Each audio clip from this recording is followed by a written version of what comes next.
Revision everything में एक बार फिर से आप लोगों का बहुत बहुत स्वागत है। तो कैसे हैं आप लोग? आई होप आप सब बहुत ही अच्छे होंगे। देखिए, अगर आपको किसी भी एग्ज़ाम की तैयारी करनी है तो सबसे पहले आपको उस एग्ज़ाम के बारे में पूरी डिटेल पता होना ज़रूरी है। तो इसी के क्रम में आज हम यूपी पीसीएस का जो एग्ज़ाम पैटर्न है, जो सिलेबस है, उसको हम डिस्कस करने वाले हैं। इसके साथ ही प्री का हम ट्रेंड एनालिसिस भी करेंगे। ठीक है, तो चलिए शुरू करते हैं। सबसे पहले बात करें कि यूपी पीसीएस का एग्ज़ाम जो है वो कंडक्ट कौन करवाता है, तो जो यूपी पीएससी बोर्ड है, क्या यूपी पीएससी बोर्ड है, वही इसको कंडक्ट करवाता है। उसके अलावा अगर हम पोस्ट की बात करें तो इसमें मेनी नंबर ऑफ पोस्ट हैं, यानी कि कहने का क्या मतलब है कि किसी एक पोस्ट के लिए एग्ज़ाम नहीं होता बल्कि बहुत सारी पोस्ट होती हैं जिसके लिए ये एग्ज़ाम होता है। ठीक है, फिर अगर हम पैटर्न की बात करें तो जैसा कि आप सबको पता है कि चाहे यूपी पीसीएस का बैच हो, चाहे यूपीएससी का बैच हो, उन सब के 3 स्टेजेस होते हैं। पहला प्री, दूसरा मेंस, तीसरा इंटरव्यू। तो सबसे पहले हम प्री के बारे में यहाँ पे हम जान लेते हैं। ठीक, अगर हम प्री की बात करें तो ये ऑब्जेक्टिव होता है और क्वालिफाइंग होता है। कहने का क्या मतलब है कि इसमें जो भी क्वेश्चन पूछे जाएंगे वो ऑब्जेक्टिव टाइप होंगे और इसका नेचर क्वालिफाइंग होता है कि हाँ, आपको बस कट ऑफ पार करनी है, बाकी मैक्सिमम मिनिमम आपको कोई नंबर इससे फ़र्क नहीं पड़ता है, बस आपने क्वालिफाई किया हो। ठीक है, और जो प्री एग्ज़ाम होता है ये इसमें 2 पेपर होते हैं, एक मॉर्निंग में होता है और एक आफ्टरनून में होता है। मॉर्निंग की अगर बात करें तो इसमें जीएस का एग्ज़ाम होता है जिसमें 200 मार्क्स के होते हैं और 150 क्वेश्चंस होते हैं। ठीक है, 150 क्वेश्चन 200 मार्क्स। वहीं अगर हम आफ्टरनून यानी सेकेंड पेपर की बात करें तो ये सीसैट का होता है। सीसैट का फुल फॉर्म होता है सिविल सर्विसेज एप्टीट्यूड टेस्ट। ठीक है, इसमें 100 क्वेश्चन होते हैं और 200 नंबर का होता है और सीसैट में 33% नंबर पाना कंपलसरी है। कहने का क्या मतलब है कि अगर 200 मार्क्स के क्वेश्चन हैं तो 66 मार्क्स यानी 66 मार्क्स आपको पाना कंपलसरी है। उसके अलावा महत्वपूर्ण बात यह है कि जिस बच्चे का सीसैट क्लियर नहीं हुआ है उसकी जीएस की कॉपी चेक नहीं होगी। कहने का ये मतलब है कि दोनों पेपर में सबसे पहले सीसैट की ही कॉपी चेक की जाती है। जिस बच्चे ने सीसैट क्लियर किया हुआ है उसी के जीएस का कॉपी चेक होगा। ठीक है, तो अब बात करते हैं हम मेंस की।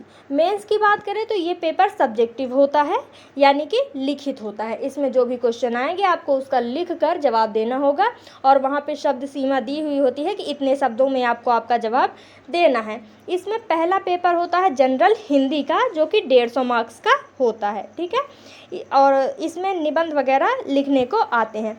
दूसरा पेपर है एसे जो कि 150 नंबर का होता है। ठीक है, पहला पेपर जो जनरल हिंदी है यहाँ पे हिंदी से रिलेटेड सारे क्वेश्चंस होते हैं, दूसरा पेपर में ए से होता है। ठीक है, और उसके अलावा जीएस के कुल 6 पेपर होते हैं जो सभी 200 नंबर के होते हैं और मेंस का जो पूरा टाइम है ये 3 घंटे का होता है, यानी हर एक एग्ज़ाम में आपको 3 घंटे दिए जाएंगे हर एक पेपर करने के लिए। और अच्छी बात ये है कि ये बहुत लंबा नहीं जाता है, 4-5 दिनों के अंदर ही ये पूरा मेंस क्लियर हो जाता है। कहने का मतलब जो मेंस का एग्ज़ाम है ये क्लियर कर लिया जाता है, बहुत ज़्यादा इसमें टाइम को घसीटा नहीं जाता है। ठीक है, और वहीं अगर हम बात करें इंटरव्यू की तो इंटरव्यू जो होता है वो 100 मार्क्स का होता है, यानी कि जब आपका इंटरव्यू लिया जाएगा तो 100 मार्क्स में से आपको नंबर दिए जाएंगे। ठीक है, अब चलिए देखते हैं हम सिलेबस। यहाँ पे सबसे पहले हम प्रारंभिक परीक्षा का सिलेबस देखते हैं और इसमें जो जीएस का पेपर होता है उसमें सबसे पहले आता है समसामयिकी यानी कि करंट अफेयर। उसके अलावा इतिहास, भूगोल, नागरिक शास्त्र के कहने से तात्पर्य अर्थव्यवस्था और राज्य व्यवस्था, विज्ञान प्रौद्योगिकी और पर्यावरण सम्मिलित है। ठीक है, लेकिन यहाँ पे इम्पॉर्टेंट बात क्या है कि जो राज्य व्यवस्था है, विज्ञान एवं प्रौद्योगिकी है और पर्यावरण एवं पारिस्थितिकी है, इसके ज़्यादातर क्वेश्चन करंट अफेयर के होते हैं। कहने का क्या मतलब है कि मान लीजिए वर्तमान में पर्यावरण से रिलेटेड कोई समिट हुई है, कोई कन्वेंशन हुआ है, या फिर विज्ञान और प्रौद्योगिकी में कोई नई तकनीकी आई हुई है, किसी नई चीज़ का विकास हुआ है। राज्य व्यवस्था की बात करें तो कोई नया नियम कानून बना हुआ है, तो उससे भी रिलेटेड इसमें क्वेश्चन पूछे जाते हैं। ठीक है, और जो दूसरा पेपर है सीसेट, इसकी अगर हम बात करें तो इसमें होता है कंप्रिहेंशन, अंतर्वैयक्तिक क्षमता यानी कि इंटरपर्सनल स्किल, ठीक। फिर तार्किक एवं विश्लेषणात्मक योग्यता, लॉजिकल जो रीजनिंग होती है वो। फिर है निर्णय क्षमता यानी कि डिसीजन मेकिंग। फिर है सामान्य बौद्धिक योग्यता। उसके अलावा है प्रारंभिक गणित, और इस प्रारंभिक गणित में अंक गणित, बीज गणित, रेखा गणित और सांख्यिकी सभी सम्मिलित होते हैं, और 10वीं कक्षा का स्तर इसमें होता है, यानी 10th लेवल के क्वेश्चन पूछे जाते हैं। और उसके अलावा इसमें अंग्रेजी और सामान्य हिंदी भी पूछे जाते हैं, ठीक है। फिर अब हम आगे देखते हैं मेंस का सिलेबस। मेंस में पहला पेपर होता है सामान्य हिंदी का। सामान्य हिंदी में हिंदी से रिलेटेड बहुत सारे क्वेश्चन होते हैं, हिंदी ग्रामर से रिलेटेड क्वेश्चन होते हैं, कंप्रिहेंशन वगैरह सब होता है। और दूसरा पेपर होगा निबंध का, ठीक। निबंध में आपको 3 टॉपिक दिए गए रहते हैं, उन्हीं में से आपको निबंध लिखना रहता है। फिर उसके बाद होता है जीएस फर्स्ट का पेपर, जिसमें इतिहास, भूगोल, भारतीय समाज की चर्चा होती है, यानी इससे रिलेटेड आपके क्वेश्चन पूछे जाते हैं। जीएस सेकेंड की बात करें तो इसमें भारतीय राज्य व्यवस्था, प्रशासन, अंतर्राष्ट्रीय संबंध और सामाजिक न्याय की चर्चा होती है, यानी इससे रिलेटेड क्वेश्चन पूछे जाएंगे और आपको उसी के हिसाब से अपना आंसर लिखना रहेगा। फिर है जीएस 3, जिसमें अर्थव्यवस्था, विज्ञान प्रौद्योगिकी, आपदा प्रबंधन, पर्यावरण और आंतरिक सुरक्षा की चर्चा की जाती है, ठीक है। फिर जीएस जो 4 है, इसमें एथिक्स का पेपर होता है, ठीक। और जीएस 5th और 6th की बात करें हम तो ये यूपी स्पेशल है, यानी कि जो भी इसमें क्वेश्चन आएंगे इसमें सब यूपी से रिलेटेड रहेगा।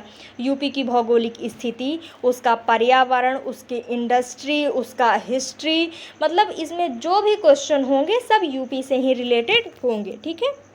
तो ये था मेंस का सिलेबस। अब देखते हैं हम ट्रेंड एनालिसिस।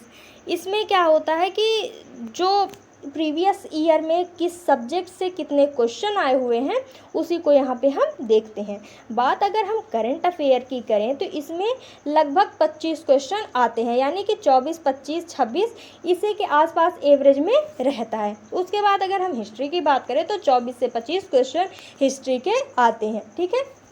जियोग्राफी की अगर हम बात करें तो इससे 24 से 30 क्वेश्चन आते हैं, यानी कि इसी के बीच में रहेगा, किसी में 25, किसी में 26, किसी में 27, यानी कि 24 से 30 के बीच में इसमें क्वेश्चंस होते हैं।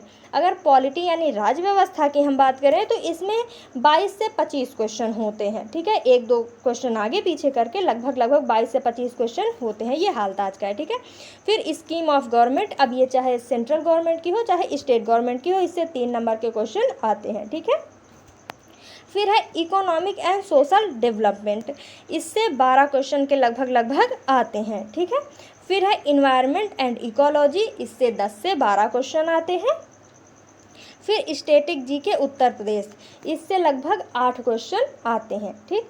और जनरल साइंस की बात करें तो 12 से 15 क्वेश्चन इसमें आते हैं।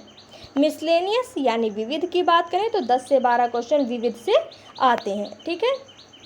फिर सीसेट पे अगर हम देखें यानी कि सेकेंड पेपर तो कंप्रिहेंशन से 22 question, interpersonal skill including communication skill यानी अंतर्वैयक्तिक क्षमता जिसमें कम्युनिकेशन भी शामिल है, इससे लगभग 13 क्वेश्चन आते हैं, ठीक।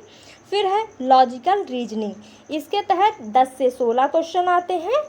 फिर डिसीजन मेकिंग, इससे 15 से 16 क्वेश्चन इसमें भी आते हैं। जनरल मेंटल एबिलिटी की बात करें तो इससे भी 18 से 20 क्वेश्चन आते हैं। और हिंदी की बात करें तो इससे भी लगभग 15 क्वेश्चन आते हैं। तो ये था यूपी पीसीएस प्री का ट्रेंड एनालिसिस, और उसके अलावा यूपी पीसीएस का प्री और मेंस का जो सिलेबस और पैटर्न है। तो आई होप कि आपको ये हेल्प करेगा। मिलते हैं नेक्स्ट वीडियो में। Thank you.